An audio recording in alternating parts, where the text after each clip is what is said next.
Language सीखने की इस सीरीज़ के वीडियो में आज हम जो टॉपिक कवर अप करेंगे वो है आपके पास आइट्रेशन स्टेटमेंट या लूप कंट्रोल स्टेटमेंट।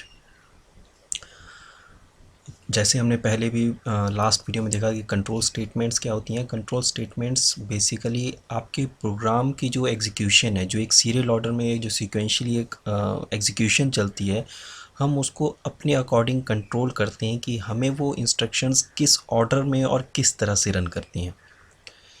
सिमिलरली हमारे पास लूप कंट्रोल स्टेटमेंट्स भी होती हैं। लूप कंट्रोल स्टेटमेंट या आइट्रेशन स्टेटमेंट्स का आपका वहाँ पे यूज़ किया जाता है जहाँ पे आपको किसी एक स्टेटमेंट को किसी एक इंस्ट्रक्शंस को या ब्लॉक ऑफ इंस्ट्रक्शंस को आपके प्रोग्राम में बार बार रन करना है। समटाइम्स आपके पास इस तरह से रिक्वायरमेंट है, जैसे सपोज आपके पास एक वर्ड आप प्रिंट करना चाहते हो स्क्रीन के ऊपर, जैसे आपको हेलो प्रिंट करना है।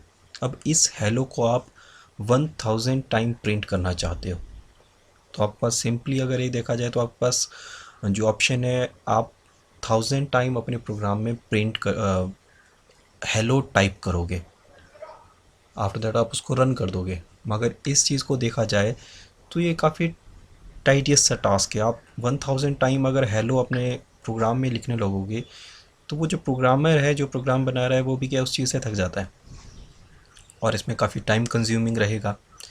तो इस चीज़ को सॉल्व करने के लिए आपके सी लैंग्वेज के अंदर यहाँ पे आपके लूप्स को डिफ़ाइन किया गया है। अब लूप्स दी गई हैं, लूप्स का ऑप्शन दिया गया है। With the help of loop एक सिंगल स्टेटमेंट लिख के या आपकी एक या दो लाइंस की स्टेटमेंट लिख के आप अपने किसी भी प्रोग्राम को any number of times run कर सकते हो। आपकी किसी भी तरह के, आपको 5 बार रन करना है, आपको 10 बार रन करना है, आपको 1000 टाइम रन करना है, आपको 2000 टाइम प्रिंट रन करना है उस स्टेटमेंट को, आप कुछ भी कर सकते हो, just writing a single statement.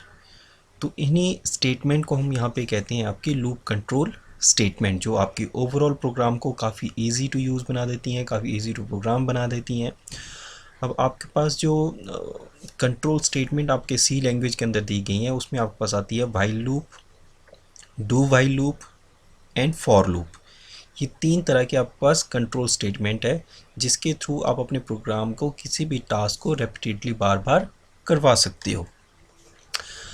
अब किसी भी तरह की आप लूप यूज़ करो, चाहे आप व्हाइल लूप यूज़ कर लो, चाहे आप डू व्हाइल लूप यूज़ करोगे, या आइदर आप फॉर लूप यूज़ करोगे। तीनों तरह की जो लूप्स होती हैं उसमें आपके पास 3 इंपॉर्टेंट पार्ट्स होते हैं। फर्स्ट वन आपकी इनिशियलाइजेशन, सेकंड आपकी कंडीशन, एंड थर्ड वन आपके पास रहती है कंडीशन अपडेट। अब जब भी आप कोई लूप अपने प्रोग्राम के अंदर लगाओगे, आप यूज़ करोगे कहीं पे भी उसको, तो लूप में बेसिकली आपको एक कंडीशन डिफाइन करनी पड़ती है कि किस कंडीशन के बेसिस पे आप अपनी स्टेटमेंट्स को बार बार रेपिटेडली रन करोगे। जब तक आपकी कंडीशन ट्रू होगी, आपका प्रोग्राम उन इंस्ट्रक्शंस को जो भी आपने बॉडी ऑफ द लूप में दी होंगी वो बार बार एग्जीक्यूट करेंगी। अगर आपकी कंडीशन फॉल्स हो जाती है तो आपकी जो स्टेटमेंट्स हैं लूप बॉडी के अंदर, वो आपकी रन नहीं करेंगी। मगर before giving an instruction condition, आपको पहले उस कंडीशन के लिए कुछ ना कुछ, किसी न किसी तरह की वैल्यू को इनिशियलाइज भी करवाना पड़ेगा। अब ये जो इनिशियलाइजेशन फेज़ आपका रहता है, ये अलग अलग तरह के लूप्स में अलग अलग जगह पे दिया रहता है। इसको अलग अलग तरीके से डिफाइन, कई जगह पे आपको ये डायरेक्टली इनिशियलाइजेशन दिखेगी, किसी प्रोग्राम में आपको ये डायरेक्टली इनिशियलाइजेशन नहीं दिखेगी। एंड थर्ड थिंग यहाँ पे आती है आपकी कंडीशन अपडेट। अब जब भी आपकी विद इन स्पेसिफाइड कंडीशन के बेसिस पे आपका प्रोग्राम रन किया, तो नेक्स्ट टाइम आपको वो वैल्यू के अंदर, कंडीशंस की वैल्यू के अंदर कुछ ना कुछ चेंजेस करने पड़ेंगे। जैसे हमें आपने हेलो की बात की, हम यहाँ पे 1000 टाइम हेलो प्रिंट कर रहे हैं अपनी स्क्रीन के ऊपर, मगर आपको वो 1000 डिक्रीज़ भी करना पड़ेगा। कभी न कभी आपको वो लूप स्टॉप भी करना है। जब आपको लूप स्टॉप करना है तो उसके लिए आपको जो कंडीशंस हैं, वो जिसके साथ आप कंपेयर कर रहे हो, आप जो भी वैल्यू लेके चल रहे हो, उसको आपको क्या है, with respect to every statement हर बार आपको उसको अपडेट करना पड़ेगा, ताकि आप क्या है 1 से स्टार्ट करके 1000 पे जैसे ही पहुँचोगे, ताकि आपका प्रोग्राम वहाँ पे रुक जाए। तो उसको हम कहते हैं बेसिकली कंडीशन अपडेट। अब यहाँ पे हमारे पास जो फर्स्ट काइंड ऑफ लूप जो आती है that one is your while loop. While loop आपकी स्टेटमेंट्स को या बॉडी ऑफ द लूप को तब तक एग्जीक्यूट करता रहेगा जब तक आपकी जो कंडीशन है वो आपकी ट्रू रहेगी। जैसी आपकी कंडीशन फॉल्स हो जाएगी, आपका जो एग्जीक्यूशन है बॉडी ऑफ का लूप का वो आपका स्टॉप कर जाएगा। अब आपकी जो वाइल लूप है इसको हम वहाँ पे यूज़ करते हैं जहाँ पे हमें ये मालूम नहीं होता है कि कितनी बार आप अपनी लूप को इवेल्युएट करने जा रहे हो, बार बार उसको रेपिटेडली एग्जीक्यूट करने जा रहे हो। उस कंडीशन में हम वाइल लूप का यूज़ करते हैं।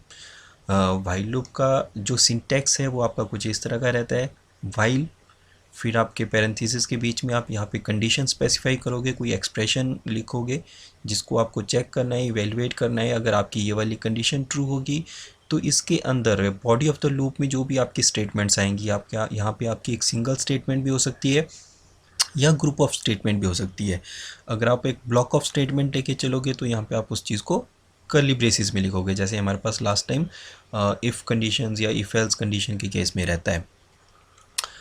अब अगर फ्लो चार्ट से आपकी जो वाइल लूप है इसकी अगर वर्किंग समझना चाहोगे तो कुछ इस तरह से रहेंगी।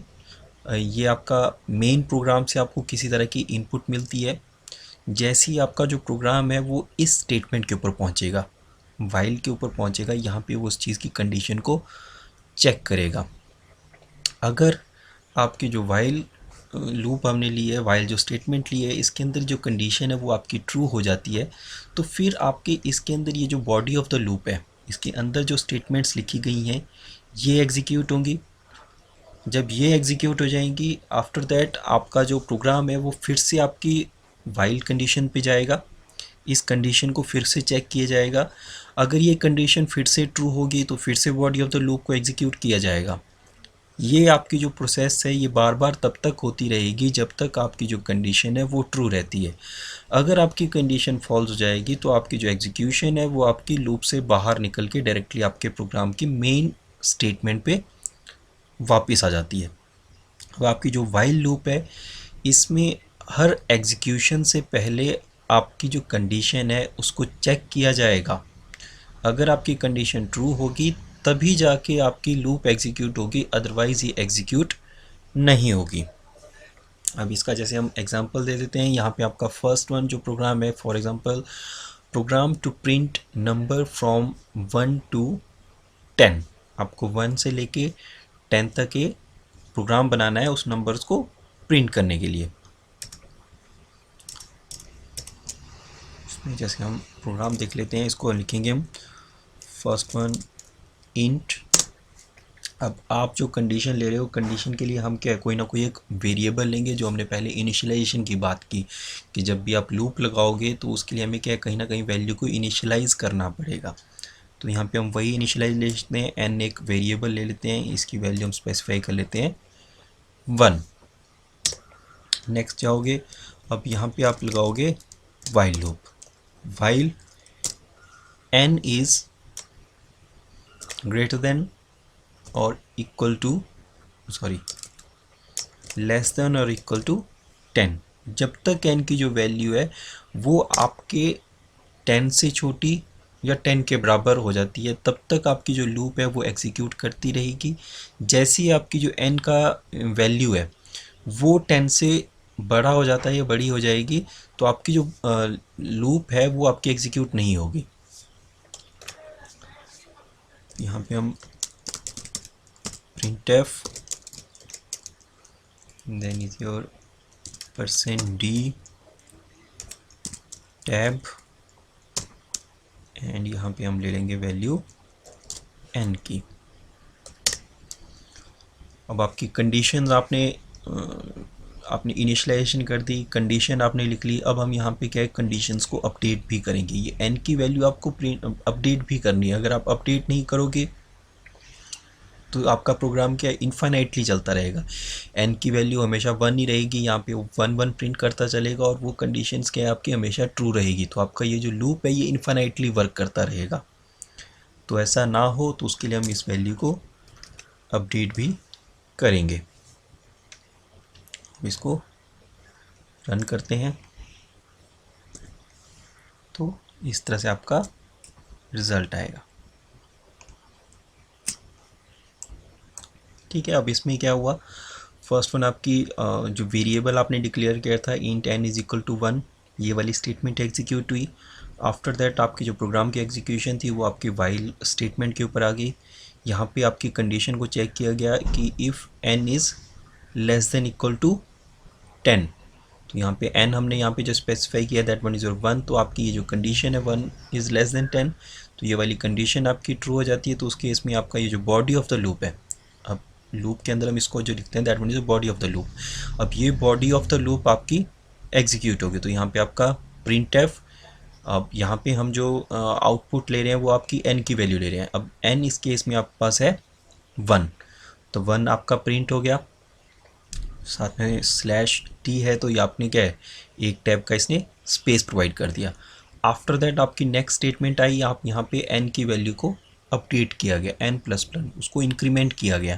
तो यहाँ पे अब आपकी n की जो वैल्यू है वो 2 हो जाती है। आफ्टर दैट आपकी प्रोग्राम की एग्जीक्यूशन फिर से वापस जाएगी। अब यहाँ पे आपकी जो n की वैल्यू है उसको फिर से चेक किया गया, 2 is less than equal to 10, again true. फिर से आपकी प्रिंट एफ स्टेटमेंट चली और आपका 2 वैल्यू को यहाँ पे प्रिंट किया गया। फिर नेक्स्ट स्टेटमेंट, n की वैल्यू को फिर से इंक्रीमेंट किया गया। अब n की वैल्यू आपके पास 3 हो जाती है। फिर से प्रोग्राम की एग्जीक्यूशन वापस जाएगी। यहाँ पे आपकी n की वैल्यू को कंडीशन में कंपेयर किया जाएगा, तो 3 है, 3 अगेन आपका 10 से छोटा है, तो फिर आपका body of the loop execute होगा। फिर आपकी प्रिंट एफ स्टेटमेंट चलेगी और n की वैल्यू आपकी यहाँ पे प्रिंट हो जाएगी। अब n की वैल्यू आपके पास 3 है, तो वो प्रिंट होगी। फिर नेक्स्ट स्टेटमेंट, n की वैल्यू को इंक्रीमेंट किया गया, फिर से n की वैल्यू अब आपके पास 4 हो जाती है। फिर से वापस जाओगे, फिर से कंडीशन चेक होगी, कंडीशन इज़ ट्रू, फिर से आपकी body of the loop execute होगी और आपका 4 यहाँ पे प्रिंट हो जाएगा और n की वैल्यू को यहाँ पे अपडेट किया जाएगा, इंक्रीमेंट करके वो होगी अब 5। अगेन वापस जाएगा, फिर कंडीशन ट्रू होती है, फिर आपका body of the loop execute होगी, आपका 5 यहाँ पे प्रिंट हो जाएगा और आपकी n की वैल्यू को फिर से अपडेट किया जाएगा। तो ये इस तरह से चलता रहेगा जब तक आपकी वैल्यू 10 हो जाती है। लास्ट टाइम जब आपकी वैल्यू 10 हो जाएगी तो यहाँ पे फिर से उस चीज़ को कंपेयर किया जाएगा, while n is less than equal to 10, तो यहाँ पे 10 इज़ इक्वल टू 10 हो जाता है। तो फिर से आपका बॉडी ऑफ द लूप यहाँ पे एग्जीक्यूट होगा, यहाँ पे चेक किया जाएगा, sorry body of the loop execute होगा, तो आपकी जो n की वैल्यू है वो आपकी स्क्रीन के ऊपर प्रिंट हो जाएगी 10, एंड फिर आपकी n की वैल्यू को फिर से इंक्रीमेंट किया जाएगा। अब यहाँ पे आपकी n की वैल्यू हो जाती है 11। तो इस केस में ऐसा नहीं होगा कि हमने जो हम जो स्पेसिफाइड है हमारा कि हमें 10 तक लेना है और आपने यहाँ पे 10 कंडीशन तक लेके चले हो, तो जैसे ही आपका 10 हो जाएगा तो फिर आपका प्रोग्राम बाहर नहीं आएगा एकदम, ऐसा नहीं होता है।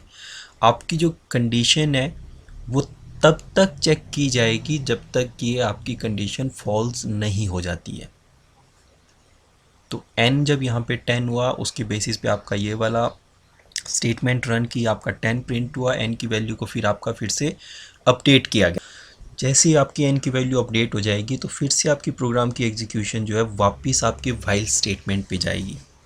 यहाँ पे n की वैल्यू को कंपेयर किया जाएगा। अब n की वैल्यू यहाँ पे अपडेट होने के बाद होगी अब 11, तो 11 आपका 10 से ना लेस देन है ना आपका इक्वल है, तो अब आपकी जो कंडीशन है वो हो जाएगी फॉल्स। जैसे ही कंडीशन फॉल्स हुई आपकी एग्जीक्यूशन यहाँ से निकल के आपके डायरेक्टली यहाँ पे रिटर्न पे आ जाएगी और आपका प्रोग्राम ख़त्म हो जाएगा।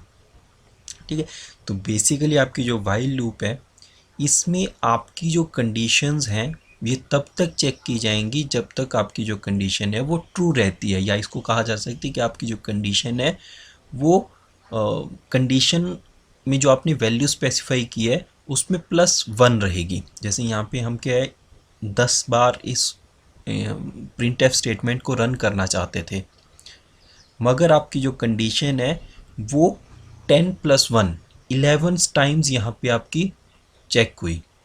फर्स्ट टाइम चेक हुई जब आपका n इज इक्वल टू 1 था, इसी तरह से आपके 10 तक जाके ये 10 टाइम्स चेक हुई।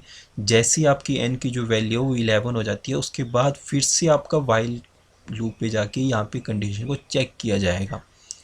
तो यहाँ पे आपकी n की वैल्यू 11 थी इसलिए ये कंडीशन आपकी फॉल्स हो गई उसके बाद इससे बाहर आपका प्रोग्राम आया। ठीक है,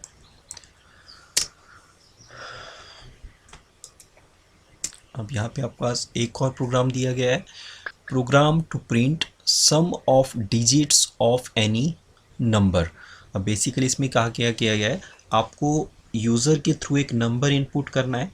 जैसे सपोज हम यहाँ पे 546 कर लेते हैं, तो हमें बेसिकली क्या है, 546 के जो डिजिट्स हैं 5, 4 और 6, इन तीनों का आपने सम निकालना है।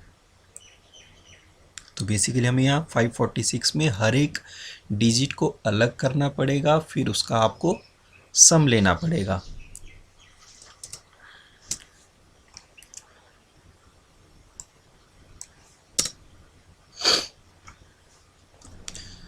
तो यहाँ पे हम फर्स्ट एक n वेरिएबल ले लेते हैं जो आपका यूज़र इनपुट रहेगी नंबर के लिए। नेक्स्ट हम एक वेरिएबल सम ले लेते हैं, इसकी हम वैल्यू इनिशियलाइज कर लेते हैं 0, एंड एक और ले लेते हैं that one is your reminder निकालने के लिए।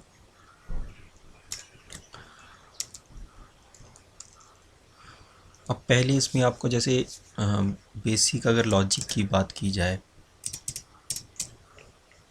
तो जैसे हमने बात की थी 546, आपके पास ये एक नंबर है जिसको आपको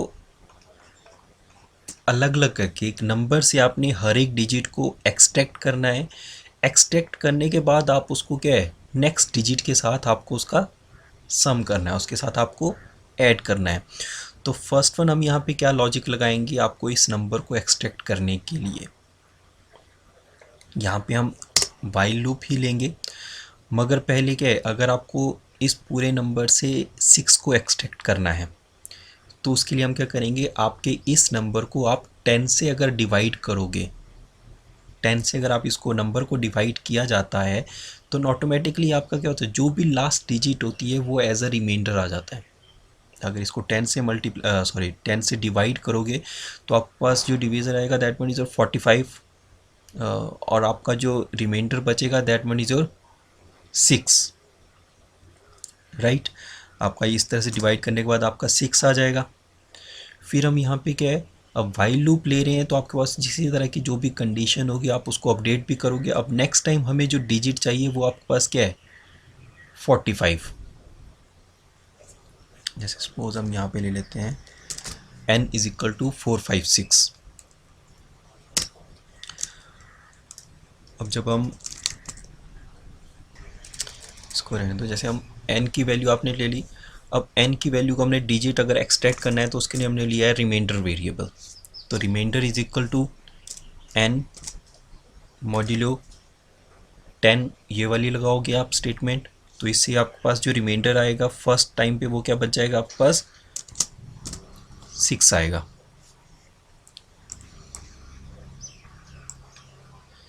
यहाँ पे आपके पास फर्स्ट टाइम 6 आ जाता है। अब नेक्स्ट टाइम के लिए आपको कंडीशन को अपडेट करना है, तो अपडेट कैसे करोगे, आपकी जो n की वैल्यू है उसको आप डिवाइड करोगे, n is equal to n divided by 10। n divided by 10 क्या आएगा, तो आपकी जो क्वेश्चन वैल्यू आएगी दैट वन इज योर 45। तो फर्स्ट टाइम पे इसका आपके पास 45 आ जाएगा। फिर आपकी जो कंडीशन है, जो आपकी लूप होगी वो फिर से वापस जाएगी, फिर से आपका रिमाइंडर एक इसके बाद एक और चीज़ आ जाएगी that one is your sum. Sum is equal to sum plus reminder. First time पे आपका जो सम है दैट वन इज योर 0, तो 0 में आपका यहाँ पे जो रिमाइंडर आया दैट वन इज योर 6, तो आपका यहाँ पे जो आज फर्स्ट वैल्यू बन जाएगी दैट वन इज योर 6। फिर आपका लूप अगेन वापस जाएगा। अब यहाँ पे रिमाइंडर के लिए n की वैल्यू को फिर से मॉडुलो के साथ, अब यहाँ पे n की वैल्यू आपकी अपडेट हो चुकी है। इस टाइम आपकी जो n की वैल्यू होगी दैट वन इज योर 45। तो 45 को जब 10 से डिवाइड करोगे तो आपका जो यहाँ पे रिमाइंडर बचेगा दैट वन इज योर 5। अब आप कंडीशन अपडेट करोगे तो 45 को अगर 10 से डिवाइड किया जाएगा तो आपके पास बच जाएगा 4। अब नेक्स्ट आपका यहाँ पे प्लस किया जाएगा, तो लास्ट टाइम आपकी जो सम है उसके अंदर आपकी वैल्यू स्टोर है, दैट मीन्स योर 6। अब यहाँ पे हो जाएगा 6 प्लस रिमाइंडर। अब रिमाइंडर आपके पास सेकंड में क्या है 5, तो 6 प्लस 5 इज इक्वल टू 11। ये बच जाएगा।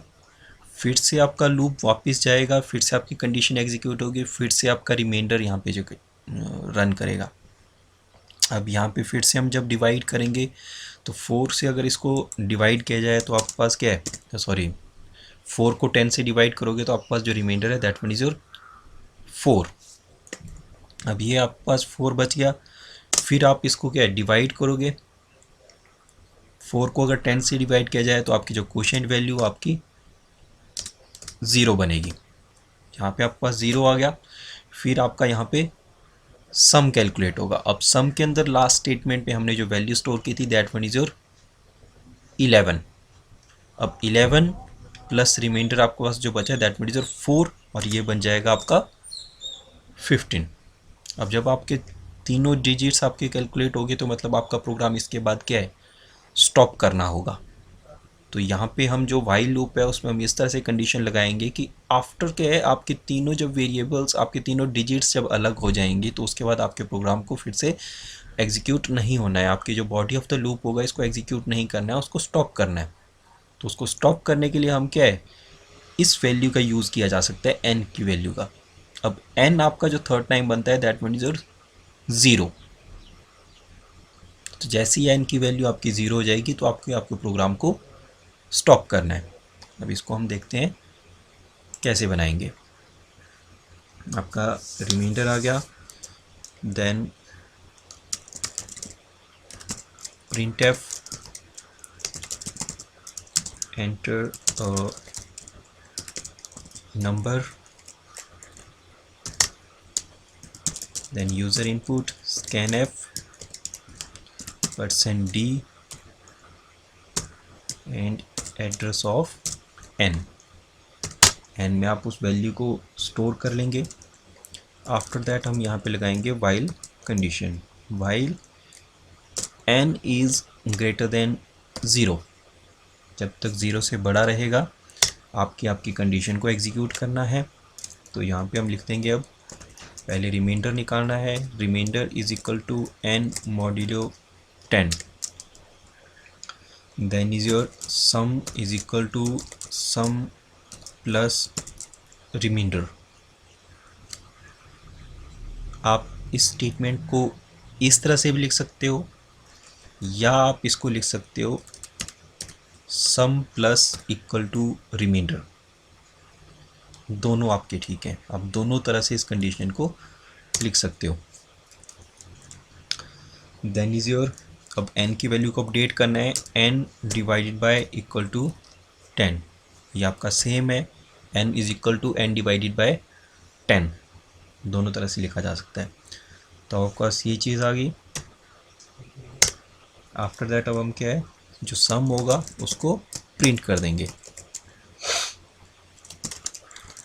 सम of digits equal to %d comma sum, इस तरह से ठीक है। वो इसको करते हैं एग्जीक्यूट।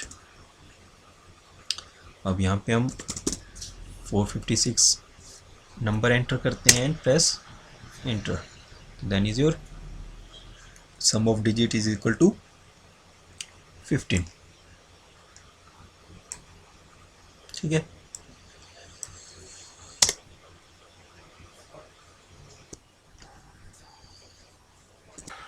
अब नेक्स्ट जो आपके पास है that one is your do while loop. Do while loop काफ़ी हद तक देखने के लिए एग्जीक्यूशन में आपकी ये वाइल लूप की तरह ही है, मगर इसमें सिर्फ एक डिफरेंस यहाँ पे रहता है। वाइल लूप में आपकी जो बॉडी ऑफ द लूप है ये तभी एग्जीक्यूट होगी जब आपकी जो कंडीशन है वो ट्रू है।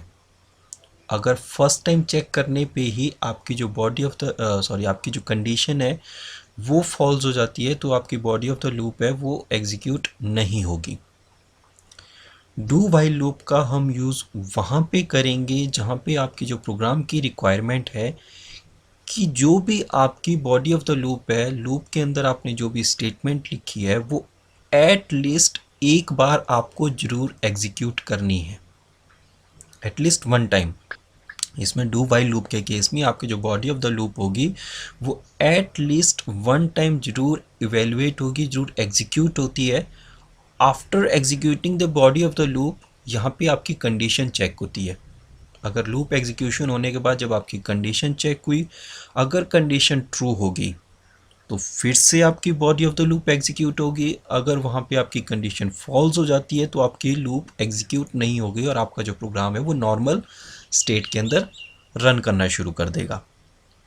जैसे यहाँ पे आपका फ्लो चार्ट में भी दिखाया गया है कि आपकी जो यूज़र से जैसे भी आपकी प्रोग्राम के थ्रू इनपुट आती है, आपका जो नॉर्मल फ्लो होता है प्रोग्राम का वो आया। उसके बाद आपके पास यहाँ पे क्या है, ये जो डू स्टेटमेंट है इसका सिंटैक्स है डू, पैरेंथेसिस के बीच में आपकी जो भी बॉडी ऑफ द लूप होती है, जो स्टेटमेंट्स होती है आप उनको लिखते हो, और इसके बाद आप लिखते हो यहाँ पे वाइल। वाइल पैरेंथेसिस के बीच में कंडीशन और इसके बाद लगाओगे यहाँ पे सेमी कॉलन। ये सेमी कॉलन भी ज़रूर याद रखना। आपकी वाइल स्टेटमेंट थी जो पिछले लास्ट टाइम आपने की वाइल कंडीशन, उस केस में आप इसको यहाँ पे किसी भी तरह का आप सेमी कॉलन नहीं लगाते थे, मगर जब आप डू वाइल लूप लिखोगे तो उसमें हमेशा आपकी पैरेंथेसिस जो करली ब्रेसेस होते हैं उसके बाद आप वाइल कंडीशन लिखते हो और पैरेंथेसिस के बाद यहाँ पे आपकी सेमी कॉलन ज़रूर आते हैं। तो फर्स्ट टाइम जैसे नॉर्मल कंडीशन आती है, आपका ये body of the loop execute होगा। बॉडी ऑफ द लूप होने एग्जीक्यूट होने के बाद आपकी ये वाइल कंडीशन चेक होगी। अगर आपकी ये कंडीशन ट्रू होती है तो फिर से आपका जो प्रोग्राम है वो वापस जाएगा और आपकी जो बॉडी ऑफ द लूप है इसको एग्जीक्यूट किया जाएगा। अगर आपकी कंडीशन फॉल्स हो जाएगी तो आपकी जो एग्जीक्यूशन है वो निकल के आपके वापस नॉर्मल प्रोग्राम स्टेट पे वापस आ जाएगी।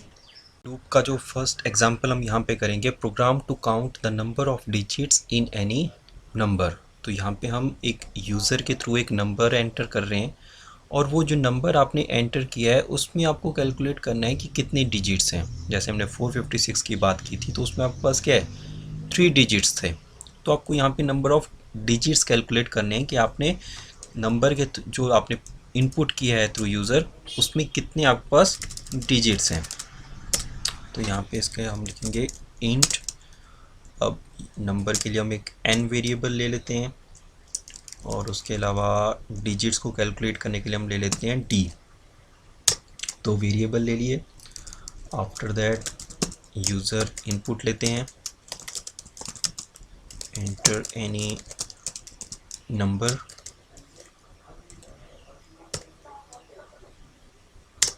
Then scanf %d, address of n। देन अब यहाँ पे लगाएंगे हम डू वाइल लूप। तो यहाँ पे पहले आप डू लिखोगे, आफ्टर आपके कर्ली ब्रेसेस। अब यहाँ पे आप जो भी नंबर इनपुट कर रहे हो वहाँ से आपको क्या है, एक एक डिजिट को एक्सट्रैक्ट करते जाना है। तो उसके लिए सिंपली हम यहाँ पे n divided by equal to 10 ले ले, तो ये आपको हर बार एक नंबर को एक्सट्रैक्ट करता चलेगा।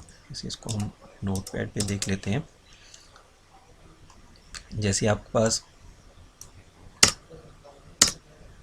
यही एक नंबर था, सपोज आप n is equal to 456 enter करते हो, तो अब यहाँ से आपको क्या है, हर बार एक डिजिट को आपको निकालना है।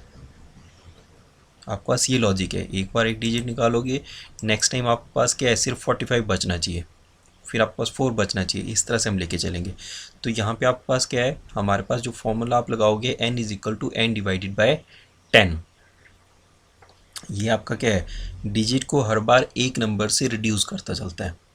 तो जैसे हम ये फॉर्मूला लगाएंगे, आपका फर्स्ट टाइम जब आपकी स्टेटमेंट रन करती है तो आपके पास क्या है, बच जाएगा, फर्स्ट कंडीशन में आपके पास 45 बच जाएगा यहाँ पे। आफ्टर दैट हम यहाँ पे लगाएंगे, हमने जो क्या है डी एक वेरिएबल लिया है, अब इसको करेंगे हम प्लस प्लस। डी में हम जो इनिशियली है वो 0 स्टोर कर लेंगे। तो जैसे ही आपकी बॉडी ऑफ द लूप में आएगा, आपकी ये वाली स्टेटमेंट रन की, आफ्टर दैट आपकी ये वाली स्टेटमेंट रन करेगी। तो इसमें क्या है, आपके डी में हमने पहले 0 स्टोर किया था, जब उसमें आप +1 करोगे तो ये वैल्यू बन जाएगी आपकी 1। फिर आपका वापस आएगा, एन में अभी आप तक 42 दो डिजिट्स बचती हैं। फिर आपकी ये वाली कंडीशन एग्जीक्यूट हुई है 45 डिवाइडेड बाय 10, तो यहाँ पे आपके पास आ जाएगा 4, 5 आपका रिमाइंडर में चला जाएगा, उसकी हमें यहाँ पे कोई ज़रूरत नहीं है तो उसको हमने लिखा नहीं है। फिर आपकी ये वाली स्टेटमेंट एग्जीक्यूट होगी, अब डी की वैल्यू थी हमारे पास 1, तो के इंक्रीमेंट हुई, ये बन गई आपकी 2। फिर से वापस जाएगी, आपकी एन की वैल्यू को फिर से कंपेयर किया जाएगा। यहाँ पे भी हम सेम वही लेंगे कंडीशन आपकी, सॉरी इसके बाद आएगी वो, जैसे यहाँ पे इसको क्लोज करते हैं, while n is less than 0, sorry greater than 0। हम यही वाली कंडीशन लेंगे, तो एन की वैल्यू अभी भी क्या है आपके पास यहाँ पे 4, कंडीशन चेक हुई, फिर से आपका वापस body of the loop execute होगा। यहाँ पे फिर से देखेगा n is equal to n divided by, फिर से इसको डिवाइड किया जाएगा। अब आपके पास यहाँ पे आ जाएगा 0, और आपकी ये वाली कंडीशन फिर से आपकी इंक्रीमेंट स्टेटमेंट चलेगी, तो यहाँ पे आपके पास 1 2 था, 2 + 1 यहाँ पे हो जाएगा अब आपके पास 3। तो यहाँ पे हम बाद में क्या है आपकी प्रिंट स्टेटमेंट लेंगे और आपकी डी की वैल्यू को प्रिंट कर लेंगे, तो आपके पास डी की वैल्यू 3, तो आपके पास नंबर ऑफ डिजिट्स आपके जो एन के अंदर है दैट मीन्स 4 5 6 3 डिजिट्स। ठीक है, तो इस चीज़ को हम यहाँ पे करते हैं, डी की वैल्यू में यहाँ 0 इनिशलाइज कर लेते हैं, आपने डिवाइड कर लिया, then d plus plus then 1। अब इसके बाद sorry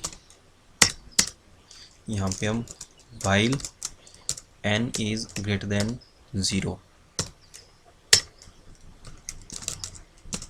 printf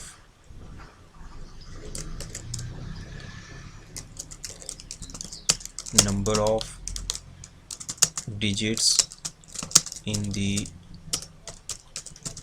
number are %d, d।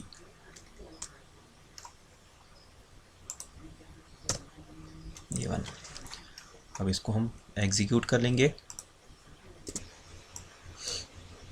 तो यहाँ पे जैसे हम नंबर एंटर कर लेते हैं, तो यहाँ पे number of digits in the number are 4। ठीक है, अब नेक्स्ट जो हमारे पास एग्जांपल है that means your write a program to find the sum of numbers entered. अब यहाँ पे हम एक नंबर्स जो हम एंटर करेंगे, बेसिकली हम नंबर की थ्रू यूज़र एक इनपुट लेंगे, जितने नंबर यूज़र इनपुट करता है उसके बेसिस पे आपको उन सभी नंबर्स का लास्ट में सम फाइंड आउट करना है। जैसे आप फर्स्ट टाइम इनपुट देते हो वहाँ पे आप 2 टाइप करते हो, फिर आप नेक्स्ट फिर से इनपुट देते हो, आपने वहाँ पे 5 कर दिया, फिर आपकी प्रोग्राम एग्जीक्यूट होती है, फिर से लूप एग्जीक्यूट होगा, फिर आप एक नंबर एंटर करते हो। तो इस तरह से आपके नंबर यूज़र के थ्रू आप इनपुट लेते चलोगे और उन सभी का आपको एक सम निकालना है लास्ट में। तो यहाँ पे एक और चीज़ अभी ध्यान रखनी पड़ेगी कि आप जो कंडीशन लगाओगे वो आपको कुछ इस तरह से लेनी है कि आपका प्रोग्राम कहीं ना कहीं स्टॉप हो, कि आप तो इस तरह से चलते चलोगे, आप यूज़र इनपुट देते चलोगे, आपका प्रोग्राम उस चीज़ को ऐड करता चलेगा। तो कोई एक ऐसी कंडीशन भी लेनी पड़ेगी जिसके बेसिस पे आपका प्रोग्राम वहाँ पे स्टॉप कर जाए। तो उसके लिए हम यहाँ पे लेंगे 0, जैसे आप 0 एंटर करते हो तो आपको प्रोग्राम को स्टॉप करना है। उसको कर लेते हैं, तो उसके लिए हम ले लेते हैं इंट नंबर के लिए n sum is equal to 0, then हम ले लेते हैं डू। अब यहाँ पे हम printf enter a number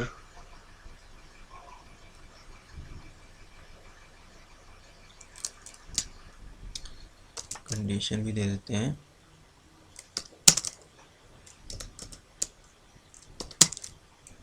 0 to stop, इस तरह से। Next scanf %d and address of n, user input ले ली। After that sum plus equal to n, no while n is not equal to 0, तो जब तक आपका जो n है वो 0 नहीं होगा तब तक ये लूप आपकी चलती रहेगी। जैसे ही आप n की वैल्यू 0 डालोगे तो आपका प्रोग्राम स्टॉप कर जाएगा। तो यहाँ पे हम जो भी सम आएगा उसकी वैल्यू को प्रिंट करेंगे, printf sum of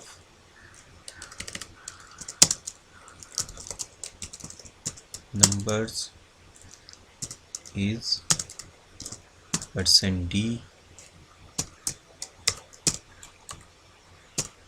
and यहाँ पे sum and execute।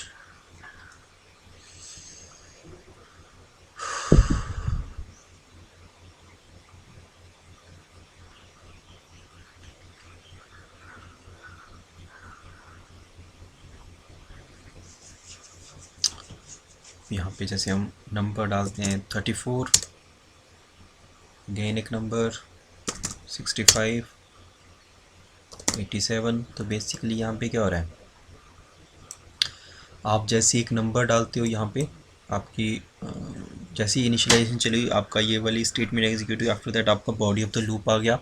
First statement की प्रिंट एंटर अ नंबर, आपने 34 एंटर किया, आपकी इनपुट आ गई। फिर आपका इसमें सम भी एग्जीक्यूट हो रहा है। सम अभी प्रिंट नहीं हो रहा है क्योंकि हम बॉडी ऑफ द लूप के अंदर है।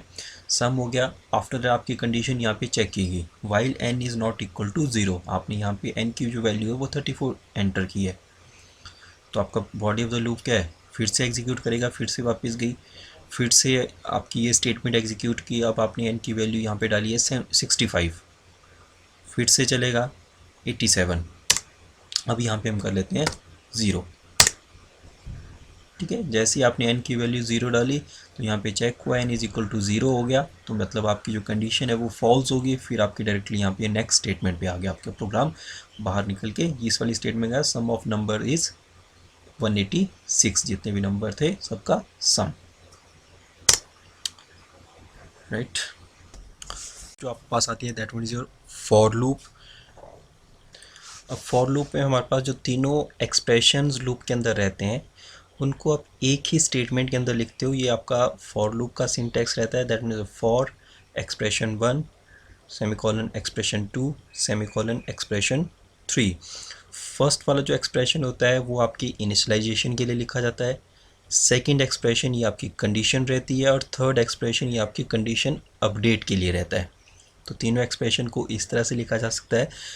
हाँ, ये भी इसमें किया जा सकता है कि आपकी ये जो एक्सप्रेशंस हैं या इस प्लेस पे लिखने के बजाय हम इसको पहले से भी दे सकते हो। आप इनिशियलाइजेशन पहले भी कर सकते हो, मगर उस केस में आपको यहाँ पे जो स्पेस है इसको खाली छोड़ के यहाँ पे सेमीकोलन लगाना पड़ेगा, ये एसेंशियल है।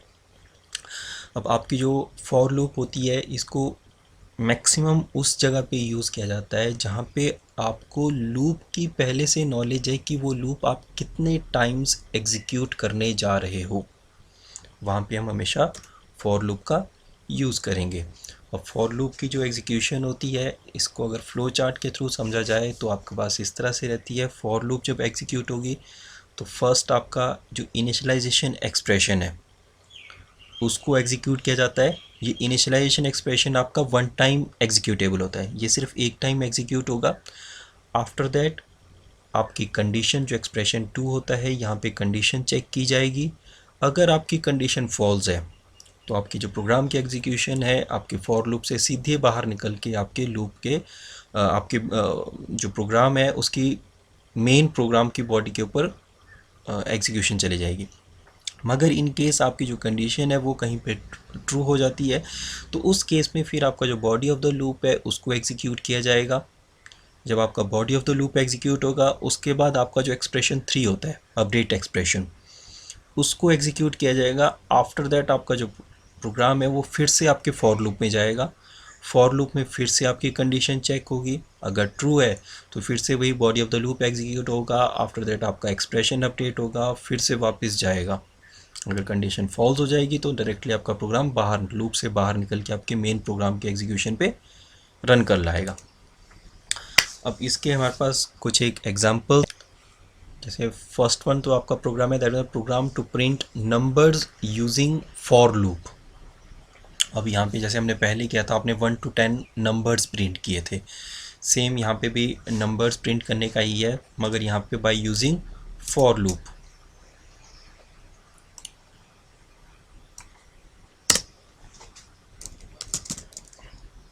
यहाँ पे हम ले लेते हैं इंट एंड देन हम यहाँ पे ले लेते हैं n, i।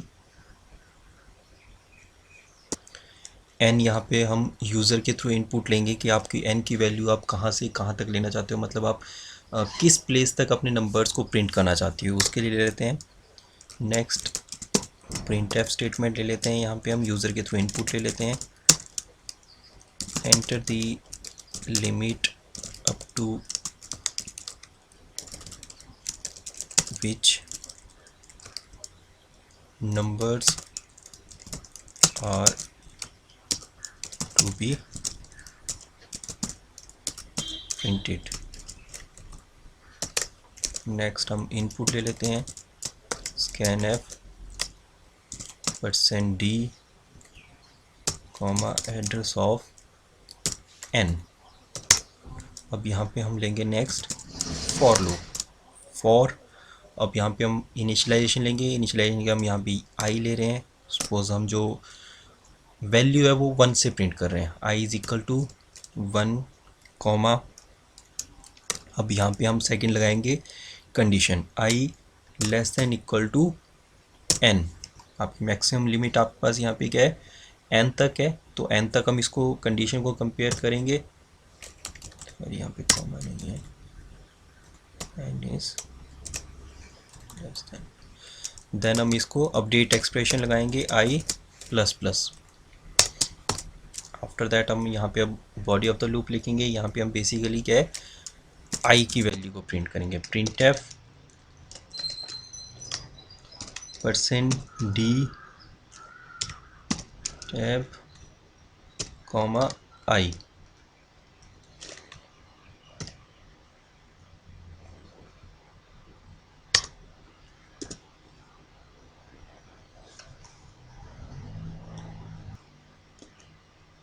हमको एग्जीक्यूट कर लेते हैं लाइक दिस।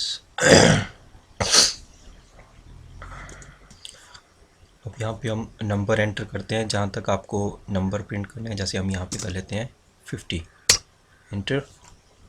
तो इस तरह से आपके जितने भी नंबर है वो आपके 50 तक प्रिंट हो गए, ठीक है। अब नेक्स्ट जो हमारे पास प्रोग्राम है that mean is a program to print numbers in reverse order with a difference of 2। अब यहाँ पे पहले आपने जो नंबर किए वो आपको क्या है एक सिक्वेंशियल ऑर्डर में आपने प्रिंट किए फ्रॉम 1 to 10 या 1 to जितने भी आप लिमिट लेके चलते हो। अब यहाँ पे आप जो नंबर प्रिंट करोगे वो आपको रिवर्स ऑर्डर में करते हैं, जैसे आपको 10 से लेके चलते हो तो 10 9 सॉरी फिर द डिफरेंस ऑफ 2 बोला गया है, तो 10 8 6 4 2। तो इस तरह से आपको नंबर्स को प्रिंट करना है। तो इसको बेसिकली हम कैसे करेंगे, अब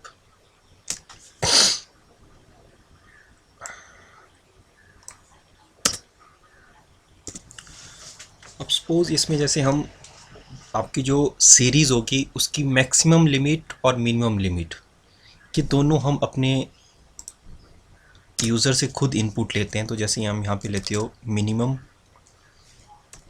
एंड दूसरा हम वेरिएबल ले लेते हैं max.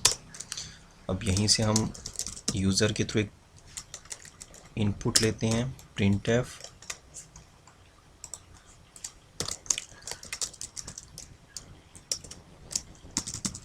enter the minimum limit for the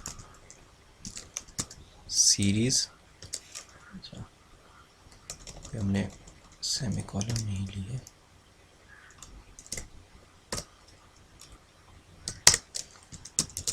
scanf %d comma address of minimum. Second ले लेते हैं हम printf। अब हम मैक्सिमम लिमिट लेंगे, enter the maximum limit for the series scanf %d address of max. Then next line पे आ जाते हैं। अब यहाँ पे हम लगाएंगे आपकी फॉर लूप। फॉर अब यहाँ पे हम जो आपकी लिमिट है वो क्या, हम यहाँ पे जो सीरीज़ बना रहे हैं वो बना रहे हैं हम डिसेंडिंग ऑर्डर में, मतलब आप मैक्सिमम से मिनिमम की तरफ को शुरू करोगे। तो उसके लिए यहाँ पे लूप के लिए एक और वेरिएबल ले लेते हैं, सपोज दैट वन के। अब यहाँ पे हम लिखेंगे के इक्वल टू मैक्स, फिर आपकी कंडीशन के शुड बी ग्रेटर देन और equal to minimum, and then हमें एक्सप्रेशन को अपडेट करना है, एंड के माइनस इक्वल टू 2, या इसका ये बन गया आपके के इक्वल टू के माइनस 2, ये आपके 2 के डिफरेंस के लिए। तो आपकी कंडीशन बन गई। आफ्टर दैट अब हम वैल्यू को प्रिंट कर लेते हैं। printf %d कॉमा, यहाँ पे हम वैल्यू करेंगे के की प्रिंट।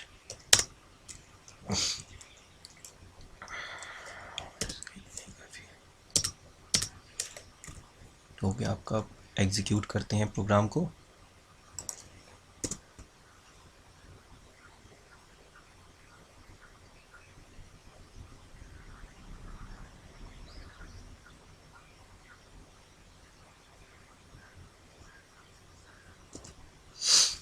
तो इस तरह से हम मिनिमम लिमिट एंटर करेंगे, मतलब हम कहाँ से स्टार्ट करना चाहते हैं। सपोज हम स्टार्ट करना चाहते हैं यहाँ पे 21 से, और आपकी जो मैक्सिमम लिमिट है वो हम यहाँ पे सपोज कर लेते हैं, दैट मीन्स 67।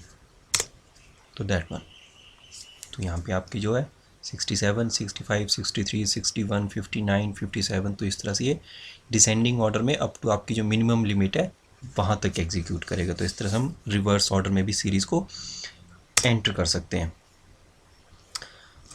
नेक्स्ट जो प्रोग्राम है हमारे पास, that one is multiply two positive number without using the multiplication operator. अब यहाँ पे आपको दो नंबर्स को मल्टीप्लाई करना है पर without using the multiplication operator.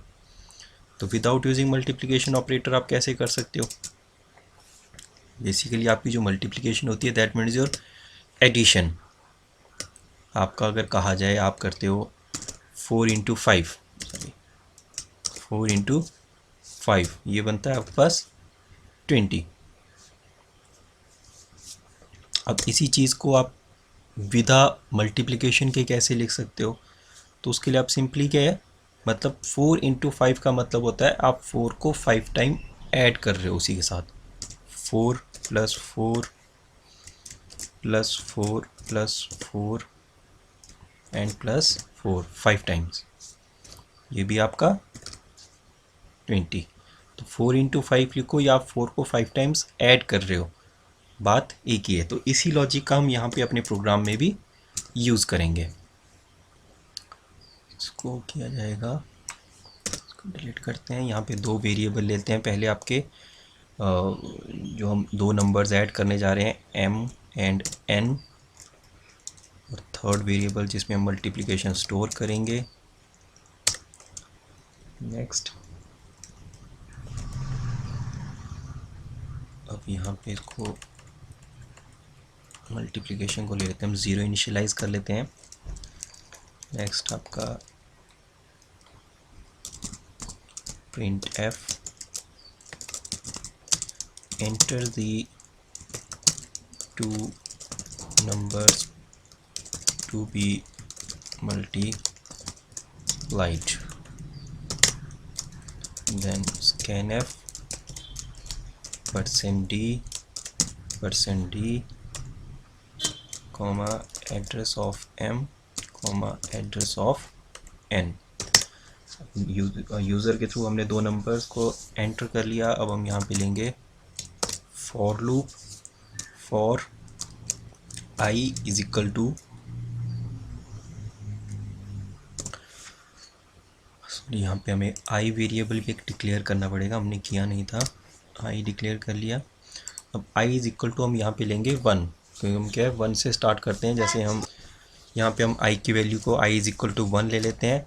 After that हम यहाँ पे अब आपका एक्सप्रेशन नेक्स्ट आपकी कंडीशन i इज़ यहाँ पे लेंगे हम लेस देन इक्वल टू आपका second number n, then expression update करेंगे i प्लस प्लस। अब यहाँ पे आपका जो हम लिखेंगे that one is your multiplication is equal to multiplication plus, अब यहाँ पे आपका आ जाएगा that one is your m, that one. Next जाएंगे प्रिंट एफ। अब यहाँ पे हम वैल्यू प्रिंट कर लेंगे आपका जो भी मल्टीप्लिकेशन के लास्ट में आएगी।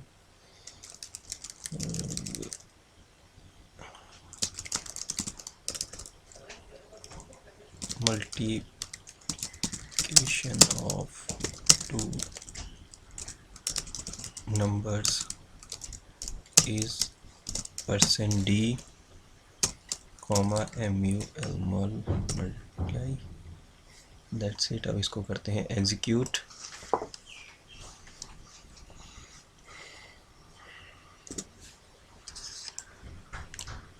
तो यहाँ पे हम दो नंबर एंटर करते हैं, जैसे 4 और 5 कर दिए हमने। तो that one multiplication of two number is 20।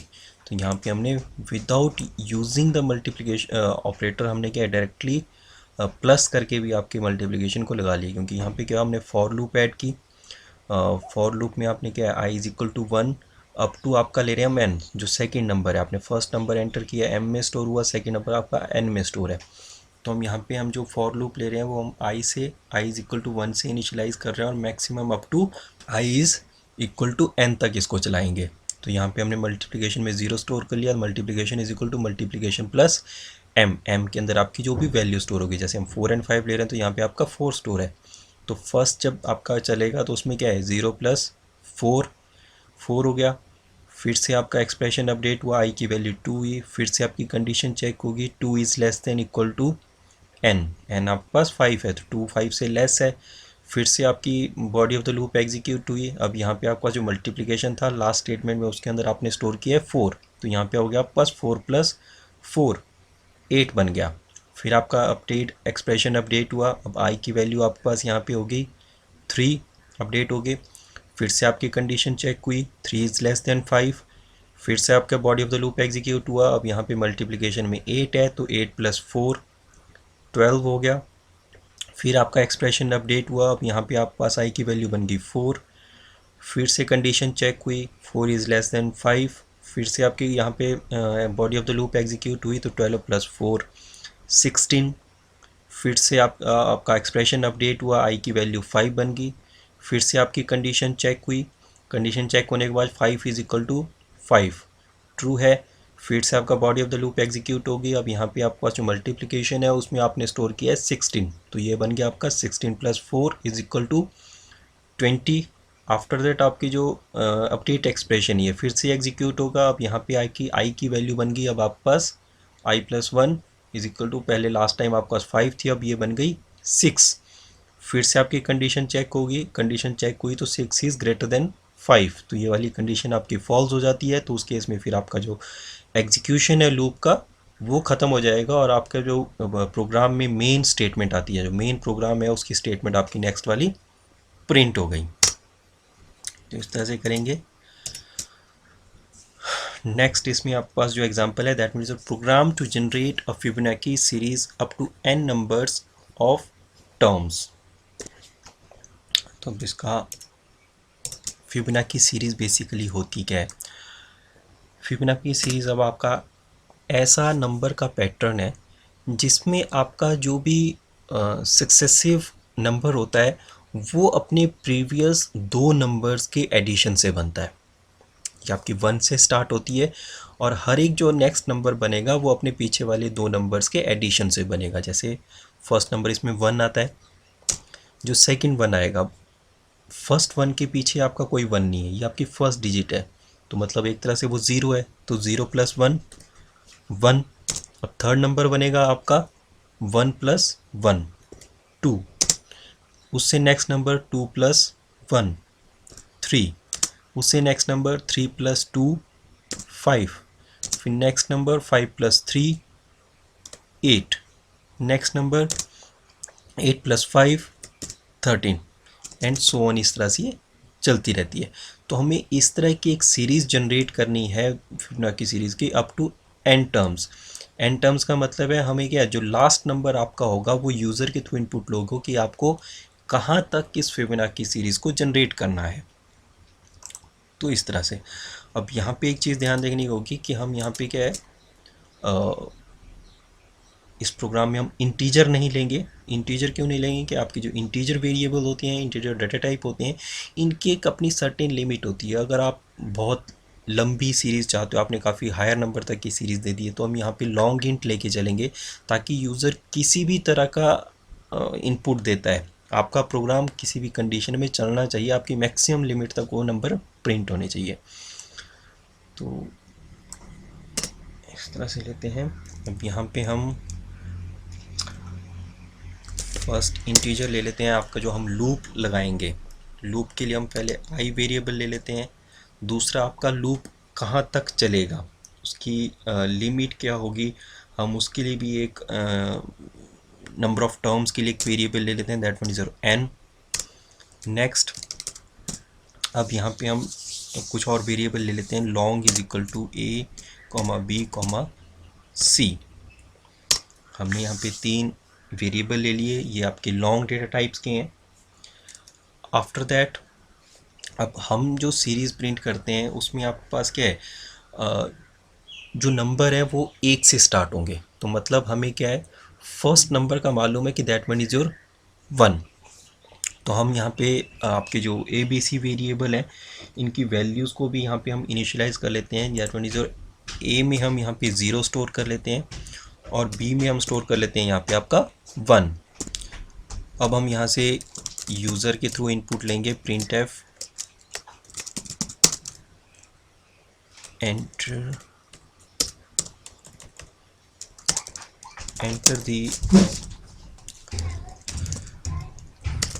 enter the number of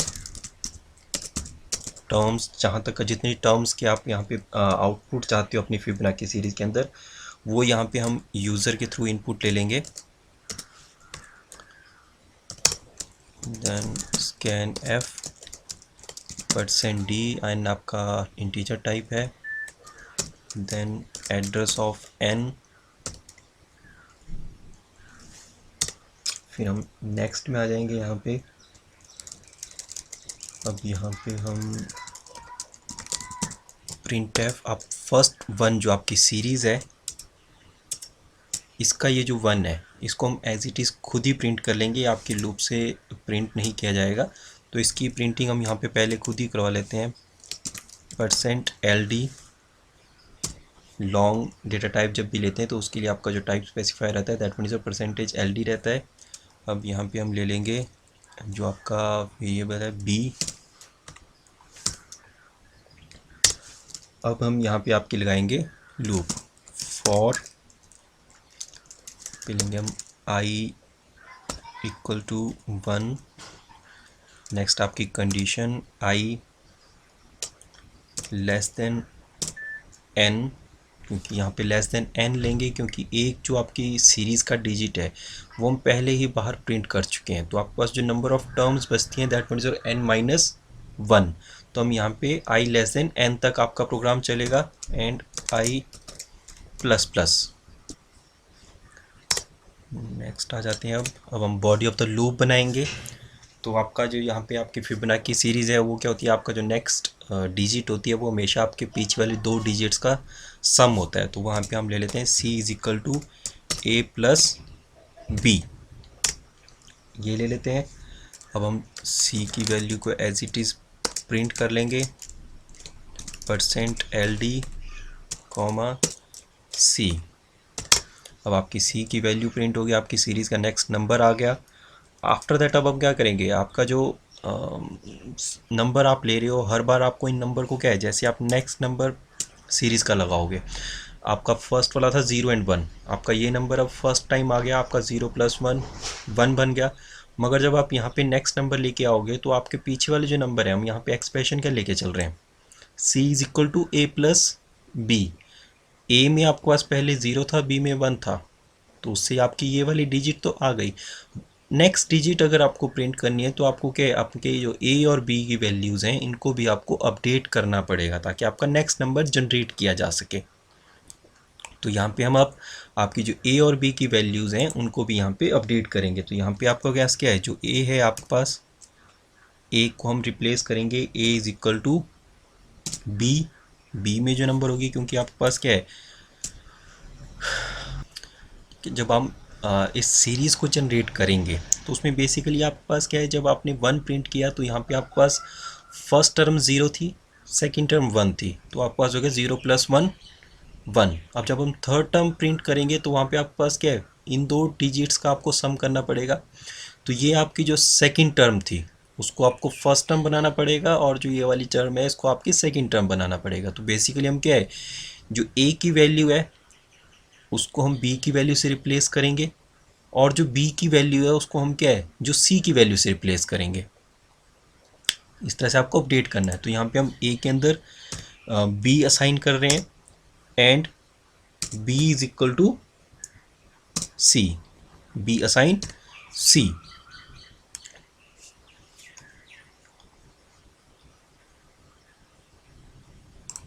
इसको ले लेते हैं हम यहाँ पे न्यू लाइन, फिर करते हैं प्रिंट, सॉरी एग्जीक्यूट।